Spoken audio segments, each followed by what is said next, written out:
moment, okay. Okay, so thanks a lot. I would like to thank really Trey and Rachel for having putting together this fantastic event, but also the scientific board to give me the possibility to tell you about the latest result in my erbium experiment. So 2 years ago at the ICAP 2012 in Paris, I had the chance to show you the first Bose-Einstein condensation of erbium, and also to show you that erbium have a lot of flashback resonance and quite some rich scattering physics. Today, I would like to move on from this point and to show you some results connected to the degenerate Fermi gas of erbium atoms. I would like to point out that fantastic experiments are now on the way, and especially in the group of Benjamin left with dysprosium, and also I want to acknowledge that just recently the Paris group working on chromium managed to do the first degenerate Fermi gas of chromium atoms. So with this, before going into details of my experiment, let me give the chance to introduce a little bit the few properties of erbium. So those are the properties that make us really motivated in work with these atoms. So erbium is a very heavy species and has a very large magnetic moment. These two features combine together to make erbium quite dipolar. And a nice way to count the level of dipolarity in this system is to introduce a length scale known as the dipolar length, which is only depending on the mass and on the square of the magnetic moment. On top of this, erbium is a lanthanide. Now, for people that knows lanthanide, this really means a lot. And one of the features I just want to point out is that the electronic configuration is really very exotic, and this have been pointed out first by the group of John Doyle that this kind of atom could have very exotic and interesting scattering properties. And the point is that in the electronic configuration, the outer S shell is completely filled by the electron, while the inner shell is an F shell, strongly anisotropic, and has electron vacancy. The magnetism of these atoms, for example, is due to the vacancy of the F shell. But what I'm interested more now is the isotope variety of erbium. So, and I want to work with this fermionic isotope. So since the first production of the degenerate Fermi gas back in 1999, it was clear that this system could really provide evidence for fantastic phenomena like BC to BCS crossover or polaronic physics. And the large majority of these experiments rely on a mixture of fermions, and as well a mixture of fermions have been used for cooling the Fermi gas. And the reason for this is that identical fermions do stop colliding at ultra-cold temperature. And these have been shown already back in the 99 from the group of Dabijin. As you can see, the S-wave, the elastic cross-section for collision between identical fermions very rapidly goes to zero with temperature. Now, why so? So it's the combination of two effects, okay? One is the Pauli exclusion principle. Fermions collide only in odd partial wave, and the P wave being the dominant contribution. But on top of this, you have to add the Wigner threshold law.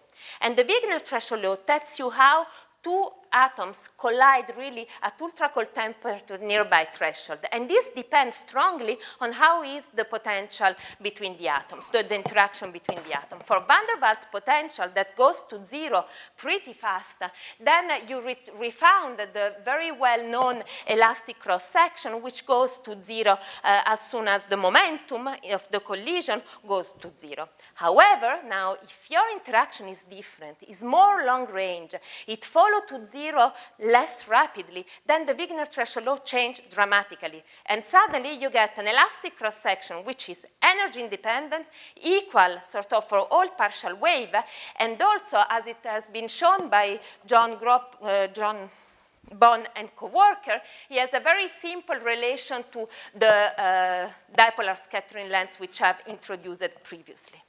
So now the point is, we wanted to use this elastic cross-section between identical fermions to do direct evaporative cooling. And similar ideas have been applied in the dysprosium experiment and in the rubidium-potassium experiment. So that's our experimental sequence in a very simplified picture. We have the routine for producing the BC, and now what we do, we clone the routine, but now with the degenerate Fermi gas. Basically, we change the locking point of our laser, roughly speaking, we get the MOT. We transfer the atom into a large volume optical dipole trap and then in a sort of crossed dimple trap. And I want to point out that now all the atoms, all the fermions, are spin polarized. And then we start standard evaporative cooling. Basically, we decrease the power of our laser, we let the hottest atom to escape, but now the fermions that remain will collide by dipolar interaction. And we were pretty happy about the result, because of course, if this would be an efficient process, this was really an open question for us. But what we saw, it's very robust and fast thermalization between identical fermions due to dipolar interaction. So in less than 5 seconds, we can really produce a degenerate Fermi gas deeply, so the Fermi gas deeply into the degenerate regime with temperature in the order of 0.2 TF. And now, with the Sterne-Gerlach approach during the expansion, we can also probe the spin composition. As you see, during the evaporation, we always occupy just one spin state. If we want to produce spin mixture, then we have by hand put some radio frequency signal. And now we can go a little bit more quantitative and try to identify what's the efficiency of this direct dipolar cooling. And so what is important, and which is the usual parameter, is these gamma parameters, which identify the change in the phase space density as a function of the atom number. And now what we see is an efficiency more than 3. That means that we can gain 3 orders of magnitude in phase space density by losing only 1 order of magnitude in the atom number. This is a very good cooling efficiency. And if we compare this cooling efficiency with the bosons, what we see is that it's basically the same. Okay, and this was really promising for us, and now we can, with an optimized sequence, produce a Fermi gas around 0.1 TF. Now, pushing a little bit more this kind of comparison between boson and fermions, I want also to point to something which was funny for us to understand, is that the denser Fermi gas that we can achieve is a factor of 2 more dense than the Bose-Einstein condensate. And usually this is not the case in usual ultra-cold atom experiment. And why we can achieve such a large density with the Fermi gas, it's because the fermions enjoy at long range dipolar interaction and elastic scattering, but still they have the p-wave barrier. So still they cannot go to short range, so they cannot do inelastic 3-body scattering. That's why at this large density, we see absolutely no effect of 3-body collision. Okay, very long lifetime. And the density, it's very important in this dipolar business because actually what you have to compare is the Fermi energy compared to the dipolar energy. And this brings me to the next topic, which is really try to observe some effect of the dipolar interaction at the many-body level. Sorry. Okay, it's the same, okay? And now, I mean, there have been a very intense work on dipolar, on many-body dipolar effect, although there are not too many experiments working on this subject. And the theoretical work point to fascinating phenomena, which can go from very spectrum of excitation, collective excitation, spin dynamics, and very interesting also the possibility now to have BCS pairing mediated not by the spherical symmetric S-way interaction, but mediated by an anisotropic interaction, which is the dipole-dipole interaction. So all this, I mean, was really inspiring us. And of course, if we want to understand the fermions, a key concept is the Fermi surface. That all of you know, so I will not repeat what is it, of course, but the Fermi surface, which is the momentum distribution of the fermions, have been studied with, let's say, S-wave interaction between fermions in many contexts, like across the BC to BCS crossover, using spin mixture, or also using unbalanced spin mixture, or studying an approach by adding one-to-one fermions and see how the Fermi surface build, or even in lattice, where now the Fermi surface is not spherical, but it reflects the geometry of the lattice. Now, when we speak of fermions in bulk, the Fermi surface with usual interaction that we know, it's always spherical. It's very interesting, however, to think about the possibility to deform the Fermi surface. This is very hard. Why? Because the Fermi surface stores a lot of kinetic energy.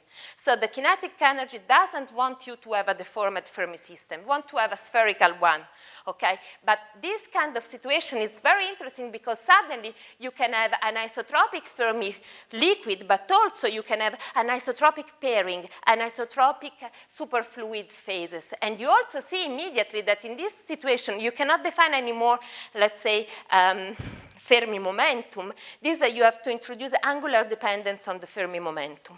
So your physics change dramatically, and people, especially in these early papers, suggested that this can be obtained by using dipole-dipole interaction. And this is what we tried to probe in our experiment. So there is a very easy way to probe momentum distribution in experiment, and this is the time of flight. So in the case of ballistic expansion, so first you have your fermions trap, and then you switch off the trap, you let them release, and if during the release and there is a pure ballistic expansion, then you can directly connect, let's say, the momentum distribution in trap with the size, the momentum distribution during the expansion. And this is what we did. Now, if the Fermi surface is spherical, the ratio between, let's say, the vertical and horizontal size, of course, will give you 1.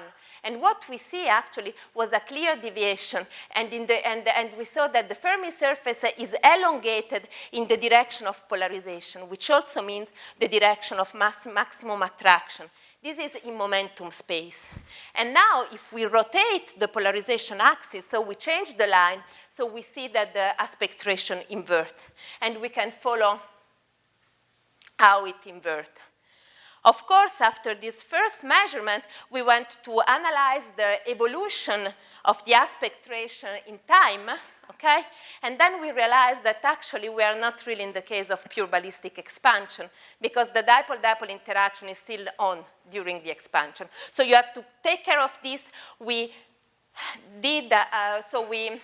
developed an R-Trifog calculation based on some work of Axel Pelser, but of course there is a long list of reference I can give here, and we could somehow study the effect of the non-ballistic expansion, which is NB, and the effect of the Fermi surface deformation in trap. And as you can see, there is a very small difference between these two. This difference is given by the non-ballistic effect. So we saw that the deformation in our case is dominated really by the deformation of the Fermi surface in momentum space. And then, as expected, if you move out of the quantum gas, then, what you see is that the deformation wash out by increasing the temperature. And then finally, what you can also do, since you know that the dipole-dipole interaction depend on the density, you can change the dipolar interaction by changing the density of your system. And more you make the dipolar interaction stronger, more and more elongated you would expect your Fermi surface. And this is what we observed. This delta is the degree of deformation of your Fermi surface. And you see that this is a linear as expected by theory with the ratio between let's say, the dipolar interaction and the Fermi energy. However, just notice, this is a small effect, okay? One should be fair to say, this is just few percent, okay? So we were very happy to see this kind of effect. And the nice way to visualize now the anisotropy of the dipole-dipole interaction is to take these two images to subtract, and we could recover the anisotropic geometry of the interaction. Okay, now let's say I want to conclude with a question for you, maybe for Bill more than for the other, a little riddle. So because what I have shown so far is that, okay, we can produce this Fermi gas, very cold, with a lot of atoms, very robust. Everything seems stable, so it seems great, but I have to make an addendum. And the addendum is that we use, this is atom number versus magnetic field. We produce all our Fermi gas at some value of the magnetic field, where we see a lot of, let's say, atoms, and everything is stable, as I told you. But if you move a little bit, that's what you get. And each of these is a Feshbach resonance. Now comes the question, what's the scale in magnetic field? Oops, this went too fast. I hope none of you. So what's the scale in magnetic field? Is it 0 to 1,000 Gauss, 0 to 100 Gauss, 0 to 10 Gauss? You saw it? Yeah. Okay, so it's really, I mean, all these resonances are really in a very small magnetic field region from 0 to 4 Gauss. I mean, there is a lot of scattering physics that we have worked out together with Svetlana Kotojikova, that is today in the audience, but don't worry, that's the fermions, which have hyperfine structure, so that's why you have so many resonances. If you go with boson, you have much less resonance. Now the scale is from 0 to 70 Gauss. The same with another isotope. Now, I don't have time to explain exactly what is going on. I just want to tell you that in this type of atoms, there is not only the dipole-dipole interaction, which is anisotropic, but due to the fact that the ground state, the electronic ground state, is not S, but has a higher orbital momentum due to the electronic configuration, you see it's a H state, then suddenly you have an isotropy also in the van der Waals potential. That this couple an enormous amount of partial wave and give rise to so many resonances. We learn a lot about statistical methods to understand this, and I will be happy to discuss this with you after when you want, because it's very interesting new tool, this random matrix theory that we try to export, I mean, in the case of fermium. With this, I would like to thank my team. I mean, this is the erbium team in Innsbruck, and I would like, of course, to acknowledge, I mean, all the fantastic collaboration I've been done with Rudi Grimm, of course, most, and Georg Brun and Debbie Jean and John Bond about anisotropic scattering, which had no time to see it, but please don't forget to visit the poster of Kyotaka Aikawa this afternoon, because there is much more on erbium that I had no time to see, and of course the collaboration with Svetlana Kotojikova that was brave enough to study the scattering in erbium. And with this, let me also say that we are building a new experiment, a new erbium experiment in Innsbruck, and we are searching for PhD, postdoc position, and there is also one very special PhD position in theory, and this poor guy will have 3 supervisors. So if you know someone that wants to do with this, I would like to thank you. And so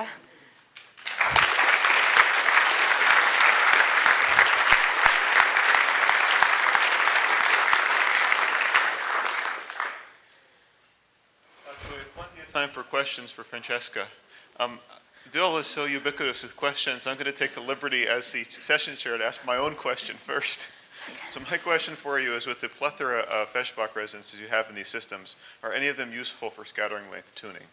Yes, it is, and actually what we have done 2 experiments. One, we precisely control the scattering lengths, and we drive the D-wave collapse of the Bose-Einstein condensate as shown in a chromium experiment originally, and also we use 5, 6 of these to produce Feshbach molecule of erbium. And I want just to point out that erbium Feshbach molecule are as dipolar as ground state potassium rubidium molecule, which are now available, which is a little bit funny to think, but this it is.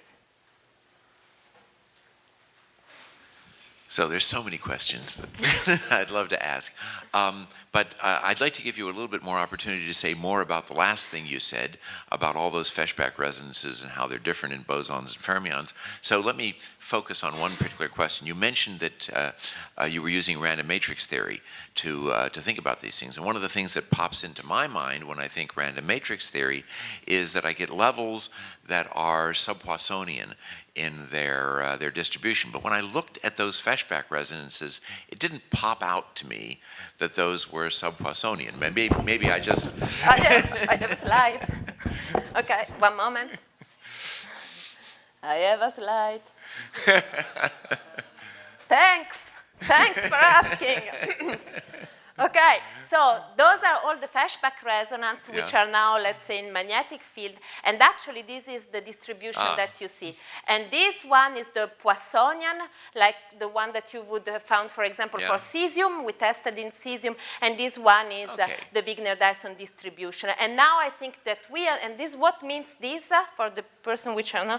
It means that all the energy level in erbium are strongly coupled all together. There is level repulsion and strongly coupled. And this is due to the fact now we know about the coupling between thresholds. So if you increase, this is a toy model just randomly generated. I mean, this is the beauty of statistical method. You see that if you start from no coupling between the energy level, you increase the couple, suddenly it pops up this energy correlation in the spectrum. Yeah. It also tells me that my eye isn't very good at looking for a non-Poissonian character.